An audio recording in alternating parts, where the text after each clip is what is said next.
que Hakeem Jeffries obtuvo 212 votos, que es el demócrata, el líder de la minoría. Claro, se sabe que los demócratas votan en bloque y aquí no faltó ni uno solo.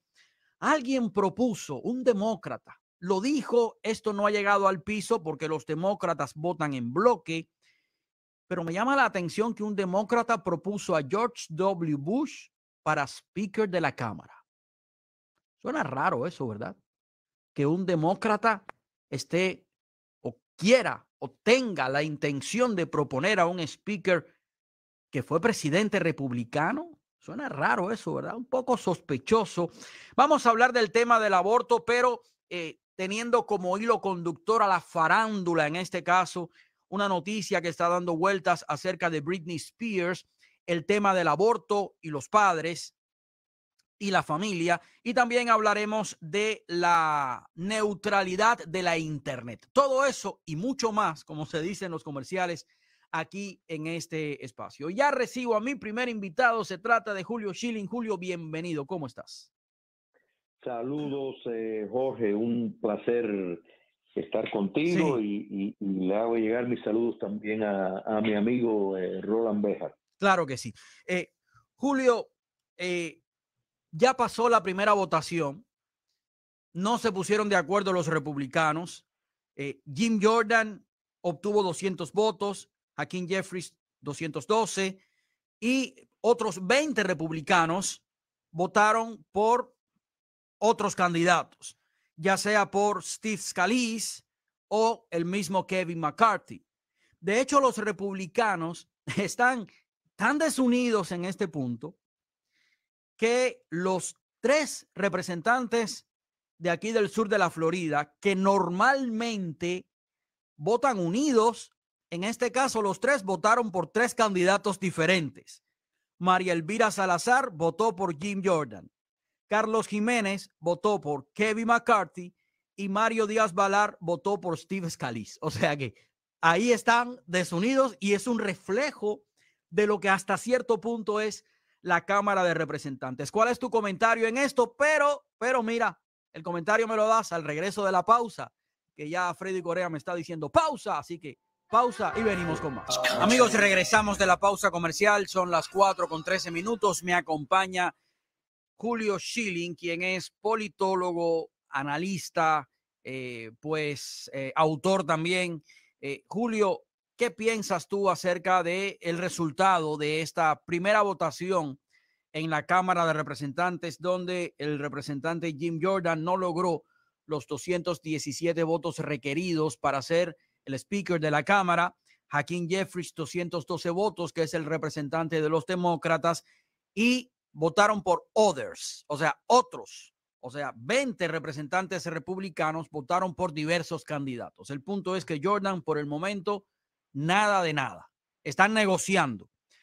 Hay representantes que dicen, yo no voy a votar por Jordan hasta que no sepa dónde él está ubicado en tal posición o respecto a tal tema. ¿Qué piensas tú en sentido general?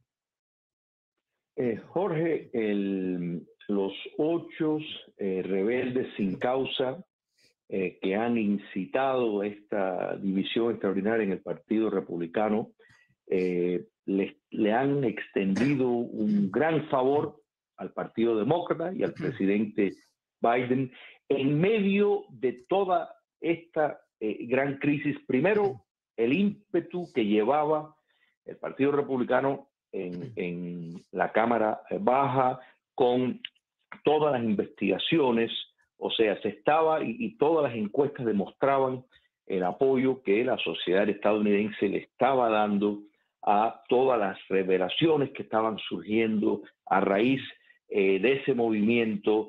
Tenemos esto que acaba de destaparse, que la gran culpa de todo esto podemos remontarnos a la presidencia de Barack Obama con el acercamiento a el enemigo mayor a la libertad en el mundo, que es el Estado Islámico de Irán y todas sus milicias a través del mundo, incluyendo en América Latina, y que esta administración ha seguido. Y sin embargo, ¿dónde están los republicanos?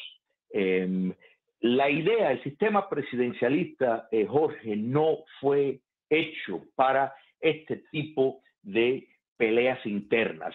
Para eso están los sistemas parlamentarios, ¿no es verdad?, que sí están abiertos a la formación de coaliciones y la exigencia de pureza. En este caso, los republicanos han perdido una gran oportunidad. El Partido Demócrata, en una de las pocas cosas que está dividido, es precisamente en la posición entre Israel y la causa de los palestinos, para darle un nombre, porque yo creo que hay que causa de palestinos, ¿de qué estamos hablando, no es verdad?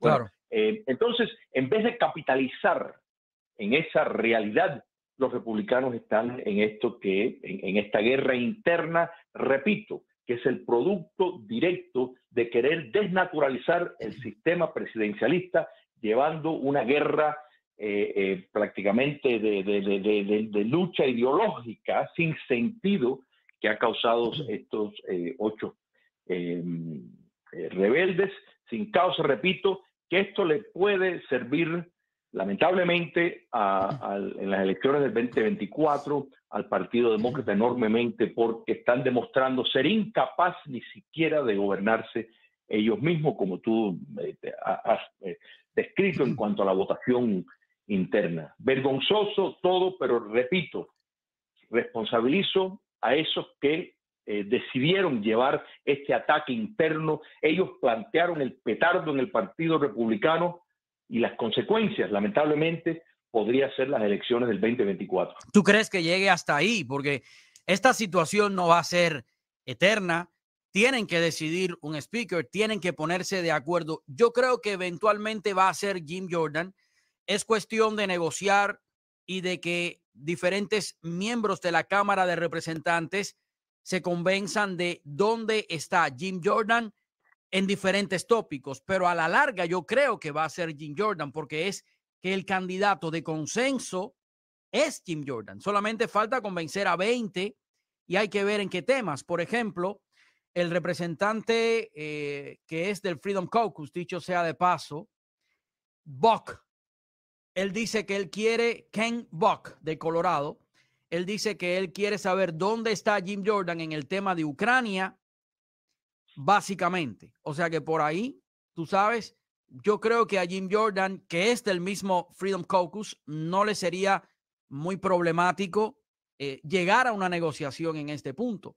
Yo creo que a la larga va a ser Jim Jordan. No sé qué piensas tú, pero ¿tú crees que esto afectaría a las elecciones del 2024? ¿Tanta envergadura va a tener esto?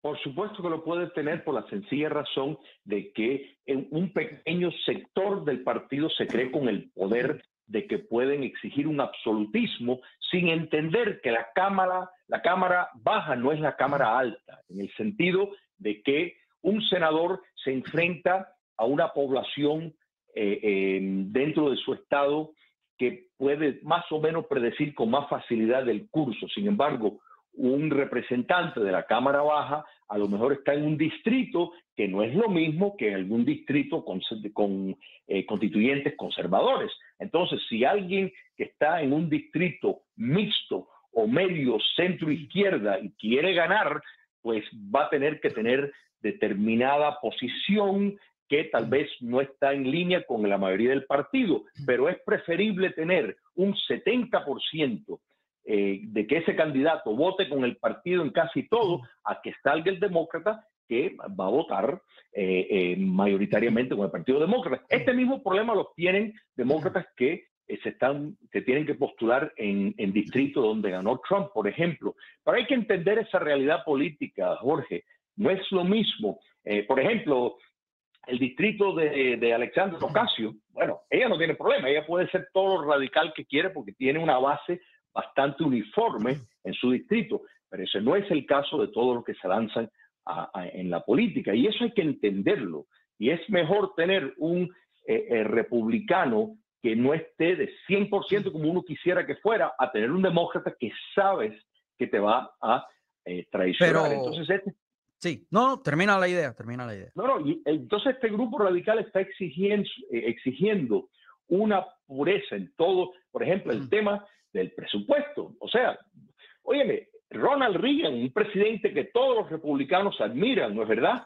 Incrementó el déficit. ¿Por qué? Porque había que ganar la Guerra Fría contra el comunismo soviético, ¿no es verdad? Creció la economía, pero creció también el déficit. Eso es innegable, pero era un mal necesario que con el tiempo se pudo resolver, pero gracias a que se pudo ganar la guerra contra el comunismo soviético. Entonces, los republicanos tienen que ver que hay determinados momentos. Estamos en guerra, en una guerra para la supervivencia de la República Americana, con una administración que está buscando establecer aquí un monopartidismo a lo PRI mexicano o a lo peronismo en Argentina, donde hay una oposición media, o sea, leal en su mayoría, que va a votar. Eso es lo que están tratando de establecer. Por eso es que están en persecución de sectores de la oposición y de la población norteamericana para silenciarlos. O sea, estamos viendo estas campañas en diferentes frentes. O sea, hay realmente una lucha por la existencia de la democracia estadounidense. Entonces, esa es la prioridad. ¿Qué es lo que hay que hacer para entorpecer la agenda demoledora de este gobierno? Y sin embargo, este pequeño grupo quiere llevar este debate a pureza de economía del presupuesto, como si estuviéramos en una era cuando la diferencia entre los republicanos y los demócratas era simplemente el gasto público. En este momento la gran diferencia es que uno quiere imponer un Estado socialista y el otro tiene que resistir esa ofensiva. Entonces hay que recordar Reagan. Si Reagan se hubiera preocupado por las medidas estrictas que quieren poner tal vez algunos de estos recalcitrantes, pues entonces no hubieran elevado el gasto de la defensa y no hubiéramos ganado la guerra comunista soviética. ¿Tú no crees que Kevin McCarthy no era la persona para acabar con ese estado controlador y que había que salir de Kevin McCarthy? ¿No piensas tú eso? Me lo respondes cuando regresemos con eso y mucho más, porque Trump va a apelar esta orden mordaza y le vamos a dar seguimiento a esta información. Son las 4:24. Me acompaña Julio Schilling, quien es politólogo, analista, autor. Por cierto, estoy revisando la lista de los 20 que votaron en contra de Kevin McCarthy. Me parece que el único del Freedom Caucus es Ken Buck. Tengo que seguir revisando la lista, pero me parece que es el único del Freedom Caucus. De todas maneras, Julio, la pregunta antes de irnos a la pausa. ¿Tú no crees que Kevin McCarthy no era la persona para acabar con ese estado controlador, camino hacia ese socialismo que tú has mencionado y que por tanto había que salir de Kevin McCarthy? Kevin McCarthy había cumplido en la mayor parte de las promesas que hizo. O sea, la tarea más importante era poner en el banquillo de los acusados a el gobierno de Biden en diferentes frentes, el papel que está llevando a cabo el Departamento de Justicia y el FBI en ser brazo extendido de la izquierda, al efecto que son, en efecto, policías políticas del Partido Demócrata.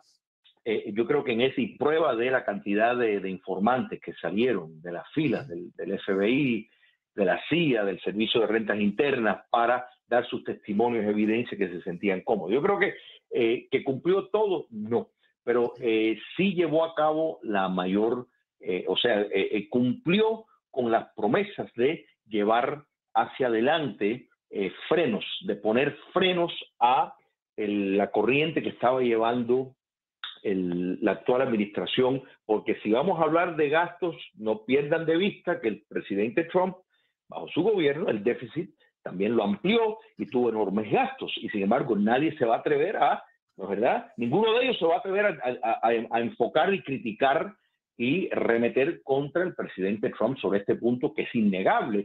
Pero aquí el grave problema de todo esto, Jorge, es una crisis institucional. O sea, el presidente de la Cámara Baja no es un papel que se hizo para estar removiendo como si estuviéramos en un sistema parlamentario que de pronto le retiran el apoyo y hay que llamar nuevas elecciones.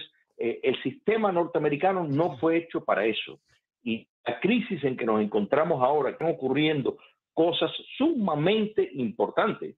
y sin embargo los los republicanos están enfrascados en una guerra tribal sectaria, que esto es precisamente lo que alimenta al Partido Demócrata. Entonces, sí, yo creo que a pesar de las cosas de Kevin McCarthy que no nos gustaba, por lo general estaba completando la tarea que había que hacer, y yo creo que había que seguir hasta llegar al 2024. En este punto, tener esta interrupción y provocar esta guerra interna, que no hay garantía de que no sigue. ¿Y qué van a hacer entonces este grupo sectario? ¿No le gusta el próximo? Van a también hacer exactamente lo mismo. Pero es que ahora, Julio, los que yo haya revisado la lista, el único del Freedom Caucus, que es el que supuestamente clasificaría como de derecha o ultraderecha, a mí no me gusta utilizar esos términos porque yo soy de derecha, tú también eres un agente de derecha y no me gusta eso de ultra. Bueno, en fin,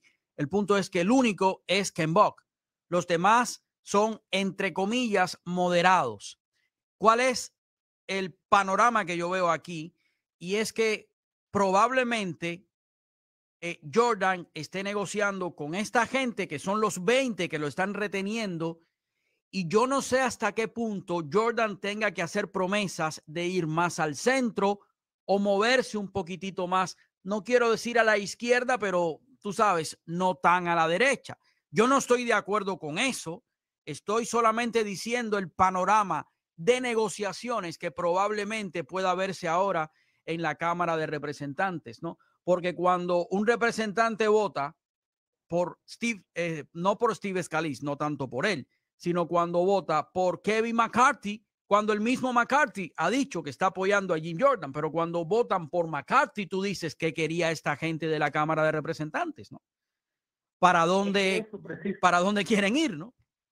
Es que fíjate, eso precisamente es que se ha destapado ya un factor emocional por el efecto, el golpe que le dieron a McCarthy. Es un golpe interno por esa norma que le exigieron que si solo uno presenta la moción, pues entonces llevar a la Pero votación. Ya eso yo creo que se va a quitar, porque el mismo que la presentó o que la utilizó en su momento, que fue Matt Gaetz, o Gatz, pues él ya él accedió a que eso se quitara y no tiene nada en contra con eso. Yo creo que eso tiene que ir por una cuestión, como tú dijiste, de estabilidad de la Cámara de Representantes y de sentido común también.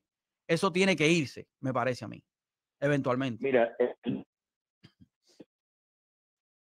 el votante independiente centrista, ese votante que no está comprometido ideológicamente ni con Trump, ni con la izquierda radical, ni con Biden o Obama, centrista, está viendo esto y está diciendo, pero estos republicanos ni siquiera en su propia casa la pueden organizar.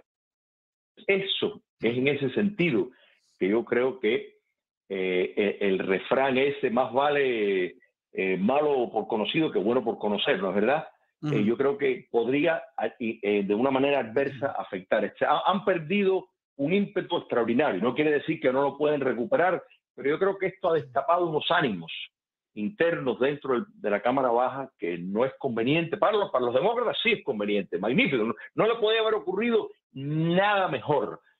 Bueno, sí, que quitar a Donald Trump de panorama completamente, de manera permanente. Quitando eso, este tipo de guerra interna es lo que más les conviene, y lamentablemente, ojalá que el que ponga sea el que sea. Y fíjate cómo está operando el demócrata, o sea, los demócratas que han recomendado George W. Bush. Bueno, eso es porque han habido consideraciones de darle el puesto, o sea, nominar a Donald Trump para que ponga una estabilidad dentro del Partido Republicano. Entonces, claro, los demócratas quisieran a alguien que ellos tal vez consideren un aliado en estos tiempos que estamos viviendo, como George W. Bush. O sea que a ese punto hemos llegado, y eso es lo lamentable. Y como tú bien describes, personas que están a favor de Jordan pues votaron en contra, y tú dices, pero ¿cómo es posible? La verdad, McCarthy lo apoya y sin embargo votan por él. Es porque ya se ha desatado unos ánimos que es para nada saludable para el Partido Republicano. Sí, es tremendo. Mira, tengo una información aquí que me llama la atención, y es que es como dándole seguimiento a una noticia que dimos ayer.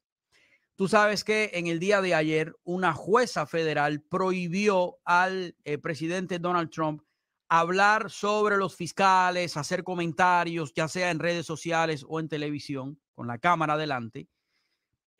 La jueza dice que esto es manipulación en el caso de Trump, que no va a permitir que Trump utilice el juicio que ella está presidiendo para hacer campaña política. La orden se produjo cuando Trump, que está haciendo campaña para, ustedes saben, ser el candidato por el Partido Republicano a las elecciones del año 2024, llegó para dar un discurso en Iowa. La queja la presentó el fiscal Jack Smith y la jueza Chutkan pues dijo que sí, que ella se iba con, apoyaba lo que decía el fiscal especial Jack Smith. La jueza es Tanya Chutkan. Ha habido reacciones con respecto a esta orden mordaza que ya Trump la tenía y la jueza la recrudeció aún más. Trump dice que va a apelar. Algunos dicen que de nada va a servir que apele. Pero en fin, ¿qué piensas tú de toda esta mordaza que le han puesto al presidente Trump? Y después comentaré reacciones que ha habido en este sentido. Esto es una clara interferencia en las elecciones. Estos son los tiempos que estamos viviendo. O sea, tanto el Departamento de Justicia, el FBI, la CIA, claramente tienen ya un papel ideologizado en el proceso político, y la rama judicial, que siempre los demócratas lo han visto con gran favor.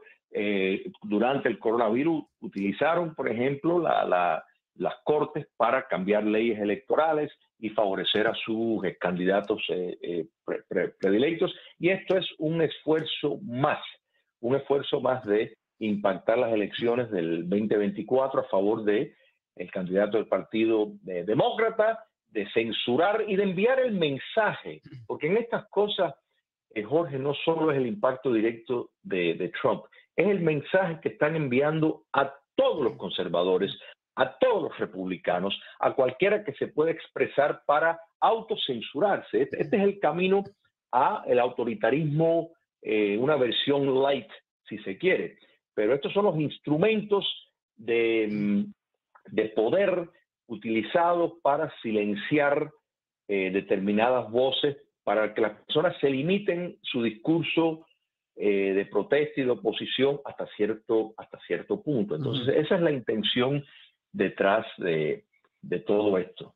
Tengo que irme a la pausa. Cuando regresemos, hay otras informaciones que comentar. Ahora mismo está haciendo titulares la muerte por razón de un ataque, no se sabe de quién, o una explosión en un hospital de Gaza. Hay diferentes cifras de muertos. Reuters está diciendo 300 muertos hace 42 minutos. The Wall Street Journal está dando la cifra de 500 muertos hace una hora. Las fuerzas israelitas están culpando a los terroristas de Hamas de esto que ha sucedido. Al regreso lo vamos a comentar. Son las 4:38. Me acompaña el politólogo, autor y analista Julio Chilling aquí en el programa. Estamos conversando sobre realidad americana. Cuando entra una noticia, pues hay que darla, porque estamos en esto, imagínense. Resulta que el Ministerio de Salud de la Franja de Gaza dijo en el día de hoy que cientos de personas habían muerto después de una explosión en un área al aire libre adjunta a un hospital en el territorio palestino de la Franja de Gaza. El ministerio, dirigido por el grupo, es gracioso cómo la información pone grupo militante islamista Hamas. Esta información la tienen muchos medios, la saqué de Financial Times. No es un grupo militante islamista, es un grupo terrorista islamista, que son dos cosas diferentes. Bueno, pues el ministerio dijo que al menos 200 personas habían muerto. Dice que en un ataque israelí contra el hospital Al-Ali en la ciudad de Gaza. Y no se ha podido verificar de forma independiente el número de muertes ni la causa de la explosión. Julio, a mí me cuesta trabajo pensar que los israelitas ex profeso, o sea, con toda la mala idea del mundo, hayan atacado un hospital. La cifra de muertos va creciendo, increciendo. Aquí el ministro de salud del grupo terrorista Hamas, porque el grupo terrorista también tiene un gobierno en la Franja de Gaza, es más bien una dictadura, pero gobiernan ahí, mal gobiernan, pero hacen algo, dijo 200 muertos. Reuters 300 y Wall Street Journal está dando 500 muertos. La cifra de fallecidos lamentablemente parece que está subiendo como la espuma, como la mala espuma. ¿Qué crees tú de esto? Yo repito, a mí me cuesta trabajo pensar que los israelitas hayan hecho esto. Mira, tres cosas bien rápido, Jorge. Primero, están saliendo reportes que esto fue un cohete de Hamas tirado hacia Israel que cayó en el hospital. O sea, que es un propio cohete defectuoso de Hamas que fue el que cayó en el hospital. Eso es lo primero. Lo segundo, los islamistas, que dicho sea de paso, islamismo y terrorismo es un sinónimo de facto. O sea, eso es por el fundamentalismo que han llevado siempre. Entonces, el islamismo utiliza como herramienta de guerra a los civiles. Estamos perdiendo lo que dices ahí. El islamismo usa como herramienta de guerra a los civiles. Eso fue lo que yo entendí. Bueno, algo aquí y en lo que recuperamos la llamada con Julio Schilling, o Julio Schilling tal vez se mueve de área porque está la comunicación telefónica. Hay algo de verdad que a mí me llama la atención en todo esto, y es que sí es cierto, y hay historial de esto, que los terroristas de Hamas utilizan al pueblo como escudos humanos. De hecho, tanto que se habla de esta evacuación, que si Israel, que les dio poco tiempo, que hay personas que no pueden moverse hacia lugares seguros, porque Israel dio primero 24 horas para que los de la Franja de Gaza evacúen la zona y después dio más horas. El punto es que Hamas es un gobierno. Hamas puede movilizar a su gente y sacar a la gente de la zona. ¿Por qué tiene que ser Israel el que lo haga? Son detalles que a mí me llaman la atención en la retórica de la gente. Y otro detalle también que me llama poderosamente la atención es que, como dije, Hamas utiliza escudos humanos, pero además Egipto y Jordania se han negado a recibir refugiados. ¿Y qué hizo uno de los líderes de Hamas? Se alegró de esto. Él habla a nombre del pueblo palestino. Él dice, no, la gente de Hamas quiere quedarse, perdón, de la Franja de Gaza, quiere quedarse ahí en Gaza. Entonces, ¿quién pone trabas para que los refugiados salgan de ahí? También hay reportes de que las fuerzas de Hamas están bloqueando los caminos. Entonces, ¿quién no quiere que el pueblo salga de ahí? Obviamente, los terroristas. Julio, ¿estás ahí? Sí, estoy aquí, ¿me oyes? Perfecto, sí, perfecto. Mira, el islamismo siempre ha utilizado los civiles como instrumento de guerra. O sea, civiles muertos para ello le sirve para los efectos primero, la guerra psicológica, la guerra propagandística, pero también como escudo.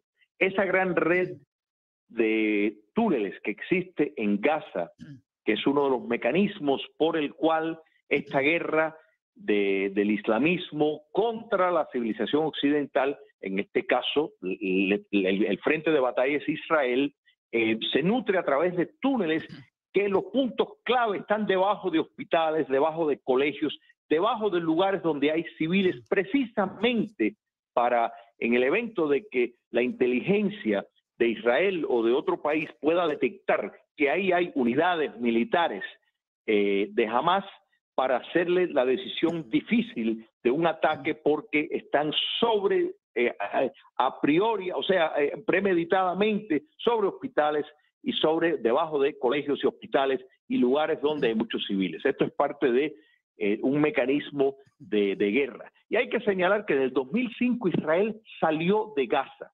Eso, Jorge, que tú mencionaste, es cierto. O sea, salieron desde el 2005 de Gaza, y quien gobierna y quien ha estado gobernando en un golpe que dieron en el 2007 fue Hamás. De modo de que ellos han tenido el control absoluto y han emitido más de 30,000 cohetes hacia Israel en todo ese tiempo. Así que realmente yo creo que hay que entender la gran importancia, y el mundo libre tiene que actuar con decisión en cuanto a poner un fin a este frente, esta ofensiva que se está lanzando. Julio, antes de terminar la sección, sé que va a haber un simposio que es sobre neoesclavismo castrista. Cuéntanos un poco acerca de en qué consiste este simposio. Cómo no. El jueves, o sea, pasado mañana, a las 5:30 de la tarde, en la Biblioteca Regional de Westchester, Patria de Martí va a realizar un simposio, el neoesclavismo castrista, el caso de Curazao. O sea, hace unos años atrás hubo un caso legal que se ganó contra el régimen castrista por la explotación de los obreros cubanos, que sirvió de precedente para frenar otros países y otras empresas que estaban considerando emplear a cubanos de Cuba que entran, o sea, entrando en negociación con el régimen castrista. O sea, las condiciones de ese neoesclavismo es lo que se va a tratar en el simposio, que es a las 5:30 de la tarde. Joel Brito, Fernando Godo y Pedro Corso serán los panelistas. Este servidor será el moderador, y también se va a tocar la mano de obra esclava del presidio político, que eso abundará y tendremos más eventos con respecto a esa parte particular, claro. Pero eso es lo que te va a tocar el jueves. Para las personas que pueden ir, la entrada es completamente gratuita y abierta al público. Los que no pueden asistir por determinadas razones pueden verlo en vivo y en directo. Se va a transmitir a través de diferentes plataformas, pero pueden entrar en patriademarti.com, patriademarti.com, donde se va a transmitir en vivo y en directo el jueves 19 a partir de las 5:30 de la tarde. Interesantísimo el tema. Ya ustedes saben, neoesclavismo, neo es como nuevo, neoesclavismo castrista, el caso de Curazao. Tremendos panelistas, el periodista Pedro Corso, Fernando Godo, analista político, habitual también en este programa, como se dice en francés, habitué en este espacio, al igual que tú. Y Joel Brito también va a estar en el espacio. Moderador Julio Schilling va a ser pasado mañana, 19 de octubre a las 5:30 de la tarde en la Biblioteca Regional de Westchester, que está en el 9445 y Coral Way, aquí en la ciudad de Miami. Julio, muchísimas gracias por haberme acompañado. Gracias. Gracias a ti, Jorge. Un fuerte abrazo. Claro que sí.